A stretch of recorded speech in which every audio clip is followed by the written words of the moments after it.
Naomba tusimame wote.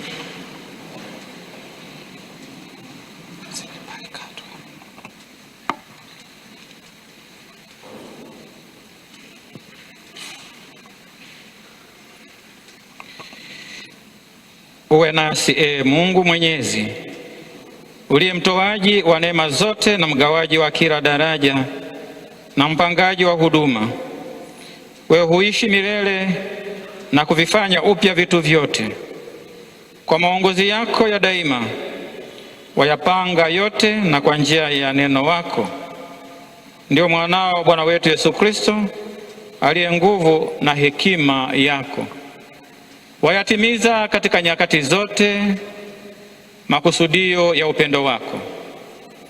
Wewe uliunda kanisa lako lililo mwili wa Kristo, lenye tofauti ndani yake kwa wingi wa mapaji ya mbinguni, na lililounganishwa katika viungo vyake mbalimbali na umoja wa ajabu kwa njia ya Roho Mtakatifu. Nawe umelijalia lijengwe na kukua kama hekalu jipya kwa njia ya daraja 3 za huduma zilizowekwa nawe kwa utumishi wa jina lako. Hapo mwanzo uliwateua wana wa Lawi ili watekeleze huduma ya hema ile ya kwanza. Vivyo hivyo mwanzoni mwa kanisa lako mitume wa mwanao wakiongozwa na Roho Mtakatifu waliwachagua watu 7 walioshuhudiwa kuwa wema, wapate kuwasaidia katika huduma ya kila siku, ili wao wenyewe waweze kudumu zaidi katika kuomba na kulihubiri neno la Mungu. Wakishawateua hawa watu kwa kuomba na kuwawekea mikono, waliwakabidhi huduma ya meza. Sasa Bwana, tunakuomba usikilize sala zetu.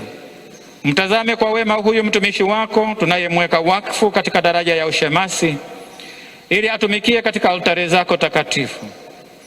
Bwana, tunakuomba umshushie Roho Mtakatifu ili aimarishwe kwa neema ya mapaji yako 7, apate kutekeleza kwa uaminifu kazi ya kuhudumia. Awe mfano bora wa fadhila zote za kiinjili, mwenye pendo lisilo na unafiki, mwenye bidii kwa wagonjwa na walio maskini, mnyenyekevu katika cheo chake, mwenye moyo mnyofu na ulio safi, mwaminifu katika nidhamu ya kiroho. Katika tabia yake yang'aye maagizo yako, ili kwa mfano wa mwenendo wake apate wafuasi katika taifa lako takatifu.